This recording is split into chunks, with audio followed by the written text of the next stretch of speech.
Welcome to Trial Site News podcast series. Today we'll be discussing lessons from COVID-19 and the different strategies for recruiting and retaining patients in oncology and chronic diseases, including CNS, rheumatoid, arthritis, Nash, and cardiovascular.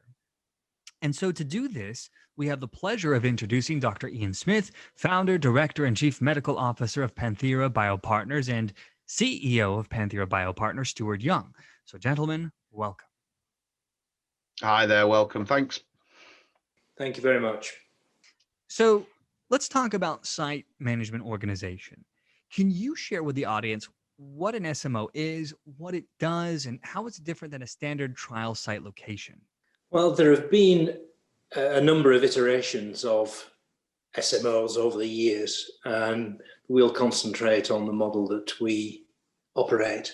An SMO would have a dedicated research site with dedicated staff and would always be using proactive methods of patient recruitment, of which there are many.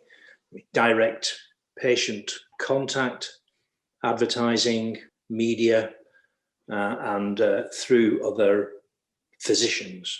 You would normally, in an SMO site, you'd have a huge population around the site. So you wouldn't be recruiting from one single physician's pool of patients. So it gives you the opportunity of obviously recruiting very large numbers. The recruitment is always proactive, I think I said that, and never opportunistic. So we don't have a doctor sitting there waiting for a patient to arrive and realizing that that patient is eligible for a study. It's all proactive.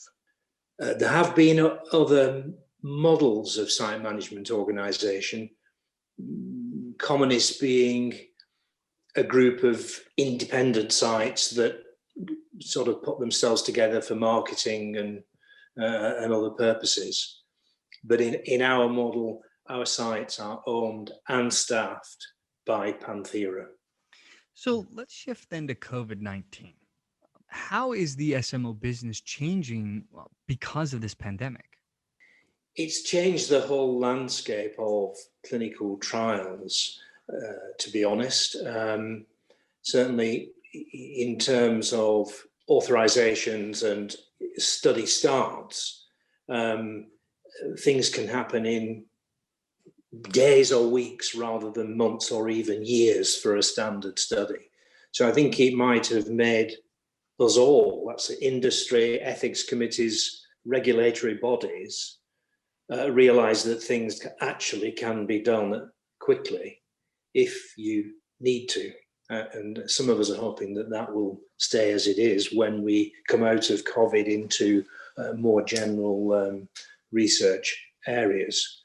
I think for us, it's been an enormous learning curve in terms of dealing with very large numbers of patients with relatively short time with each patient.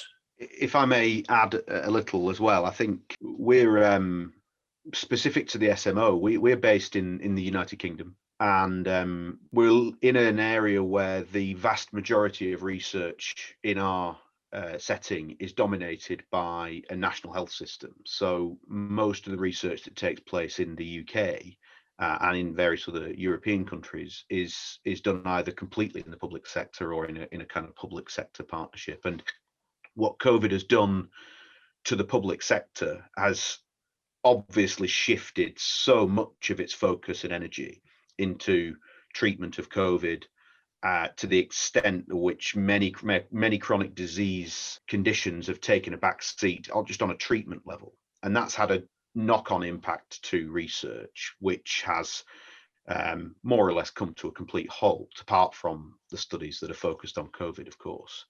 And so as the pandemic cycles through its waves, the trial and drug development pipeline, which immediately got suspended by most of the industry, is starting to get back some momentum. And even though we're seeing that momentum being driven now from the sort of more commercial side, the NHS and the public sector research, again, apart from the stuff that's being done with COVID, is still, focused, as it should be, on treating patients in hospitals. And there's a huge number of patients very sick in the UK. So the SMO becomes, I think, even more important as this trial pipeline starts to recover. Because we're not treating patients with COVID, we don't treat patients in our sites with any condition, only focused on research. So we're able to keep research moving whilst the majority of people being treated with COVID are focused on that in hospitals. So I think the SMO plays perhaps an even bigger role now in restarting the pipeline of chronic disease and oncology and other things than it ever has. Now, we find that big pharma companies tend to be conservative and risk averse. The pandemic changed this somewhat, but there are signs that they are going back into this mode. What are your thoughts on this? I think that's an interesting observation. I think the pharmaceutical companies ultimately are always going to have some caution, whether it comes to approving the phase 2, phase 3 and beyond for the studies. I think because the drug development cycle has been completely poleaxed by COVID, the need to do something has outweighed the need to select the right program to fund. And at some point that will start to probably normalize back towards where it was before. That's my assumption. But hopefully, I think the speed at which, as Ian alluded to earlier, the speed at which the industry is able to move to develop a drug, I think what COVID's shown is that things can be done quicker, things can be approved at speed, and trials can be done with overlapping phases, and these more recent operationally advantageous trial designs, I think, will hopefully mean that pharma companies can continue that trend towards faster decision making. I think we'll see some normalization, but hopefully not a full reverse. What do you see trend-wise for virtual or hybrid clinical trials? I think we certainly see more and more opportunities to decentralize parts of a clinical trial. We typically work in phase 2, phase 3 interventional trials, where I think certainly for the foreseeable future, the trial site is still a fundamental part of running the trial. There is no substitute, in my opinion, for an investigator consenting a patient face to face, explaining the potential benefits and obviously the potential risks of taking part. And there are some aspects of most of the trials that we do which are difficult, or in some cases impossible, to do in a remote fashion. But I think the benefits and of the trend, which is moving more towards virtual and hybrid and decentralized trials, is that the protocols are being looked at in the components that can be done in that way, and those components that can be should be. I think in the future we'll see that most protocols allow for flexibility within them, depending on what the investigator, the trial site, can provide. And at Panthera, we're very capable and keen to take part in trials which allow for more flexibility, whether that's doing telemedicine visits, whether that's using community-based activities. We have a mobile unit, for example, that we send out into the community, and that allows us to perform visits on trials at people's homes, or in fact anywhere. And I think we need to move more to this model where we, as a site management organization, provide a menu of solutions to sponsors to allow trials to take place in the way that's most effective for the trial and for the patient. But I do think that there is still a real need for physical presence at trial sites, and I think we think of them more as hubs, trial hubs, rather than simply bringing patients only to the sites in all cases. I think Stuart's made a very good point there. I think we would see trials from now moving forward as being a mixture of patients coming to site and, you know, a Zoom, if you like, consultation with the patient. You know, as a doctor, I find it really quite difficult to justify bringing a patient to one of our centres, you know, maybe a 40-mile journey, just to ask them a few questions about how they are, because that can just as easily be done by telephone. And then, of course, on the telephone call, if you're not happy with something, then of course you can always bring the patient in. But as Stuart says, many of the visits in phase 2 and phase 3 studies involve some sort of physical activity with the patient, such as an ECG or taking bloods or X-rays or whatever. And clearly, you know, they can't be done remotely. If I may add a little bit more, one of the other things that the industry is moving faster towards, and I think this is also going to accelerate more opportunities to take part in hybrid or virtual trials, is that the source data really needs to be almost insisted upon moving to electronic. I think the more that we continue to see trials run on paper, which is still unfortunately quite prevalent, the harder it is to truly decentralize anything. And that's the same for both the trial conduct team, like Panthera, but also the monitoring and CRA staff. So I think we have to approach this as not just through the technology of conducting the visits, but also the technology of collecting the information. And when those two things come together, you can end up with an incredibly efficient trial. And I suppose the other factor there is the speed of setup. If we can get that working and the ability to set up trials quickly, then I think that's when we'll see a really huge efficiency. So let's shift then and talk about Panthera Biopartners. Can you share more about your geographic coverage and what regions do you do studies in? So Panthera is based in the UK. We have 2 types of site within the organisation currently. The traditional model from which both Ian and I have got many years of experience in running is in the chronic disease and vaccine type of site, where our sites are wholly run and operated by dedicated research staff. And we have 4 of those sites across the UK. One which is adjoined to our headquarters in Preston, which is in the northwest of England, one in Manchester, one in London, and a 4th one which is opening as we speak up in Glasgow in Scotland. So that's our 4 sites. We're expanding our footprint constantly. The other site that we're very excited about at the moment is actually in partnership with a tremendous set of cancer treatment venues through a company called the Rutherford Cancer Centres. We're partnered with them and co-branded to provide cancer research sites in a network in the UK for the first time.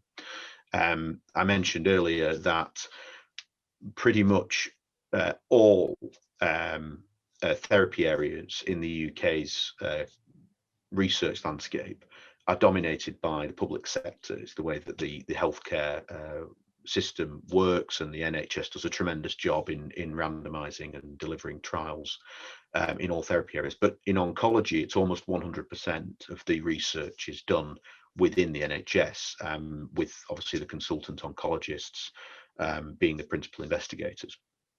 We unfortunately see, particularly now during COVID, but even before then, the cancer treatment services being quite significantly understaffed in the NHS, and there's a very stretched resource even in normal times. And unfortunately, that's led to not enough patients being offered the opportunity to take part in clinical research in oncology.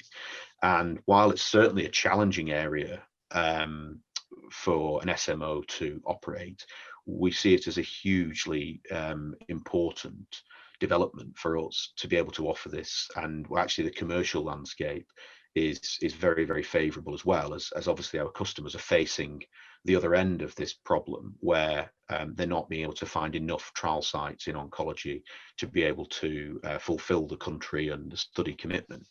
So by offering the 4 sites in cancer, we expand our footprint geographically as well. And those sites are in Liverpool, in the city centre, up near Newcastle in the northeast of England, in Reading, which is west of London, and in Newport, which is in South Wales. So with the 4 cancer sites and our chronic disease general medical sites, which typically run studies in primary care indications, chronic disease, we cover most of the UK's footprint, and with more sites to open as well. I think if I can just add to that, Stuart, I think the four cancer sites are actually a very good example of the SMO model, if you like, because traditionally, as Stuart said, cancer patients are recruited opportunistically by their oncologist. In fact, the vast majority of oncologists in the UK don't do clinical trials, but if they do, they recruit tiny numbers of patients who happen to be under their care. And this Panthera Rutherford collaboration is the first time in the UK that anybody has applied the SMO model to oncology. And we, as Stuart said, we are very, very excited about it. And it will result in far fewer sites being needed and far more patients being recruited at those dedicated sites than would be recruited by an individual oncologist. So, speaking of expansion plans, what else might you be expanding to, and what would the timeline look like? And additionally, how do you feel about SMOs expanding into new areas such as CRO activity? Yeah, thanks. Panthera was founded just over 2 years ago, so our growth within the UK has already been really extraordinary, especially given the pandemic that's happened almost simultaneously with that. But we have got very, very exciting growth plans outside of the UK as well. We're focused on an expansion plan which includes countries in Western Europe, looking at later in 2021 for further announcements in that space. And we are very well connected through our massive history with the SMO space and operating in Europe in our previous lives from former companies. So very well connected with people in the space in Europe as well. And so we're looking to be able to offer more and more pan-European or international offerings to customers, even before we're able to put a footprint in Europe, which is hopefully be towards the end of this year. I think where you're asking about the growth in, or the change in our model to include CRO services, I think that's a very challenging and interesting question. SMOs typically, as Ian described at the beginning, we offer a very, very specialist service, which is recruitment and trial conduct to actually perform clinical trials in sites. I think there's a strong case to be made for increasing the efficiency of the sort of supply chain between a CRO and an SMO to have the sites under the umbrella of a CRO. But operationally, the site and the trial conduct has to be so completely independent. It also creates something of a conflict there as well. So I do think there is some potential, but it is difficult. But on the commercial side, and maybe Ian is better placed to talk about the commercial side, it does create also a marketplace problem, which we're very, very conscious of, because we work with CROs as our customers all the time. Yes, I think in sort of very simple terms, I think we see the CRO basically acting as the pharma company would act, so that they're providing the protocol and they're monitoring the sites and then feeding the completed study data back to the client. They do not do what we do. So, a CRO will not recruit patients. They will go to an organisation such as us, or indeed stick to the traditional route of going to individual clinicians. It's fair to say that one or two of the bigger CROs now are acquiring sites, and that's a topic for a different discussion. But we are a very different organisation than a CRO, and I think I can say quite clearly that we will not be looking at providing CRO services. Now, what about Panthera being involved in virtual and hybrid trials? Well, as I said earlier, we take part in all sorts of trials. Most of them are phase 2 and phase 3 interventional drug trials. So we're not taking part in late phase real world stuff routinely.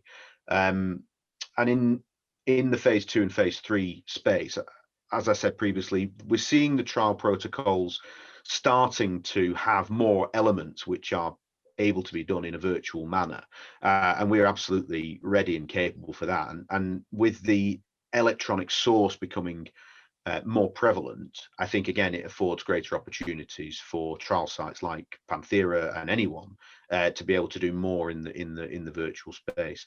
One thing around our sites, we don't treat patients in routine treatment, so we don't run a heart disease service or a diabetes service routinely through our clinics. We are dedicated to research, which has a huge advantage in terms of having the capacity to focus on the studies alone.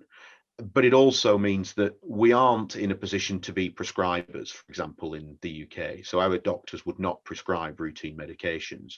So there is a limit in terms of the hybrid nature of trials that we can do, but that doesn't mean that we can't take part in the elements of a hybrid or a virtual trial, which requires dedicated resources. And I think we'll see more of this as the pandemic actually ends.